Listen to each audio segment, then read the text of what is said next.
Nissan has cleaned the Altima's house for the 2018 model year.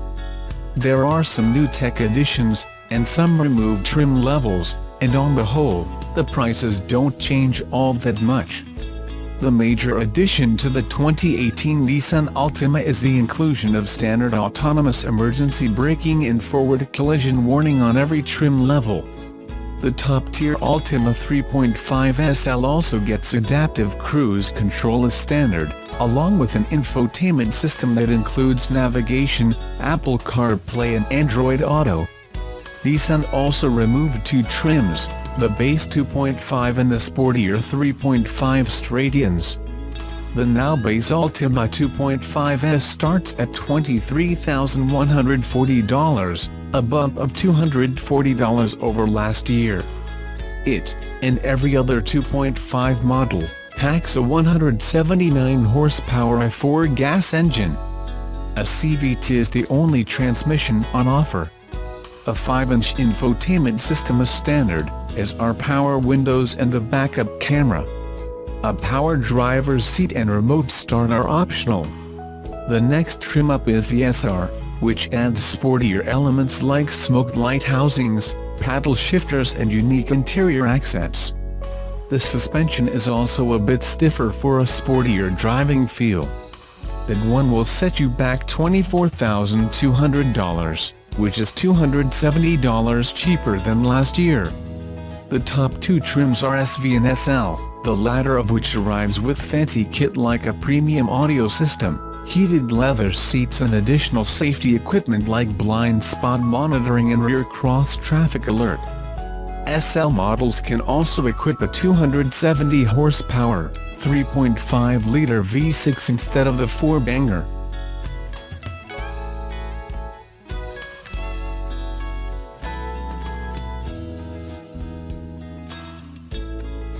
I am a Nissan fanboy, but I don't understand why the Nissan GTR is so hyped. Personally, I prefer the Z cars, 240Z and Z32. Is it because of the Fast and the Furious franchise?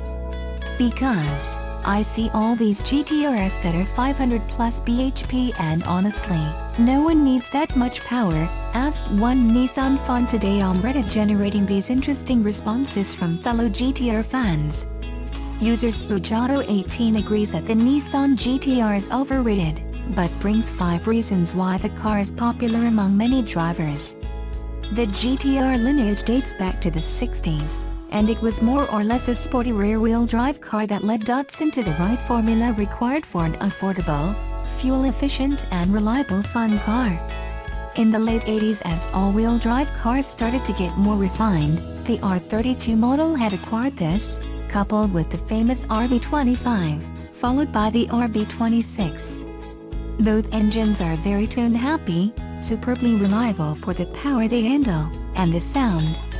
The RB engine was designed more or less as a racing project, and for these reasons, combined with a large history of winning races, it was underclassed in.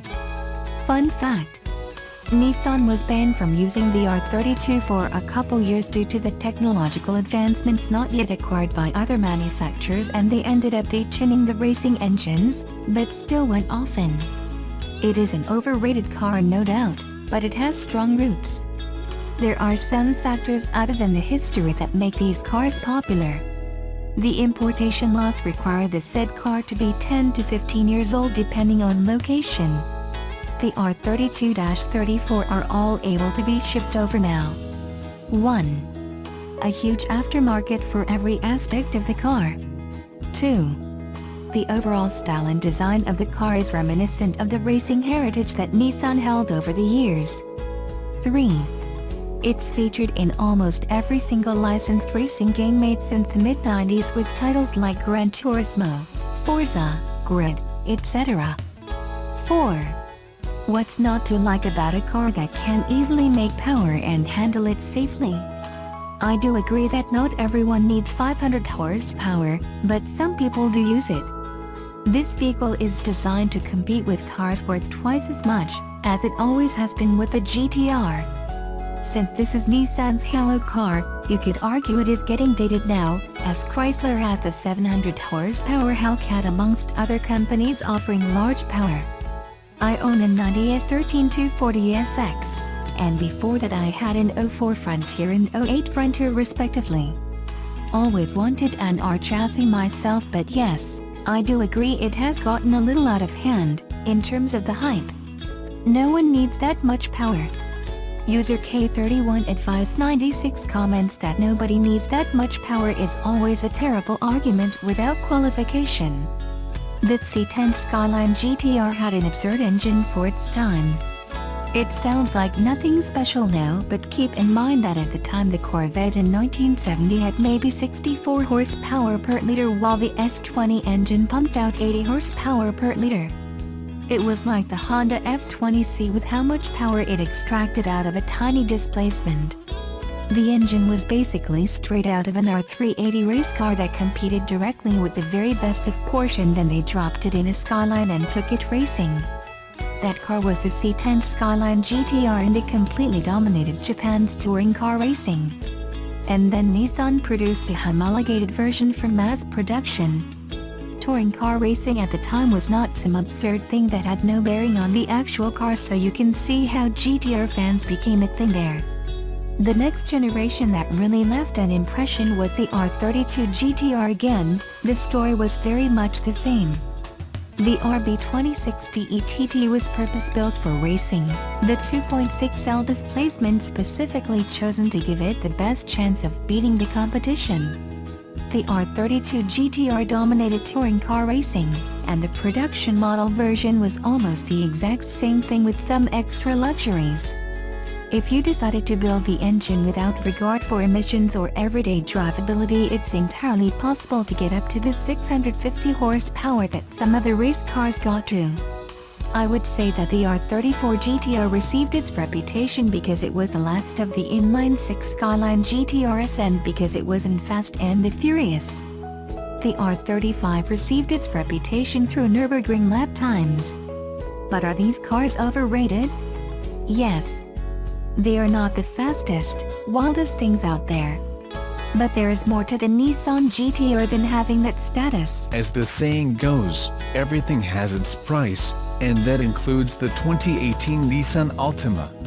Nissan has trimmed last year's 7 model Altima lineup to 5, ditching the base car, as well as, at the other end of the spectrum, the V6-powered 3.5 straight-ins. The 5 Altima trim levels that remain haven't changed much, but automated emergency braking and forward collision warning have been made standard on all models, while the top-level 3.5 SL gets standard adaptive cruise control and Nissan Connect, which includes navigation, Apple CarPlay, and Android Auto. With the base model gone, we expected the prices to rise at least a little for models powered by the 179 horsepower 2.5-liter 4-cylinder continuously variable automatic transmission (CVT) combo. The new base model, the 2.5S, starts at $24,025, only $240 more than the outgoing base Altima.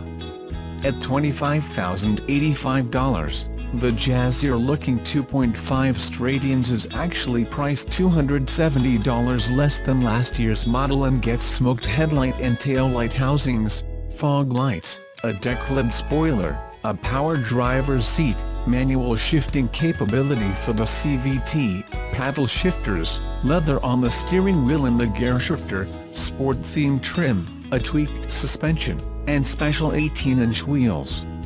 Next up, at $26,670, is the more feature-laden 2.5 SV, which includes adaptive cruise control, blind spot warning, rear cross-traffic alert, Apple CarPlay, and Android Auto. The leather-lined 2.5 SL and 3.5 SL follow and also comes standard with a 7.0-inch touchscreen with navigation, heated front seats, and a heated steering wheel, among other niceties. They're priced at $29,880 for the 4-cylinder model and $34,395 for the V6, with the latter representing the greatest price jump at $820 more than the previous version. The 2018 model year may be a short one for the current Altima as well as its swan song.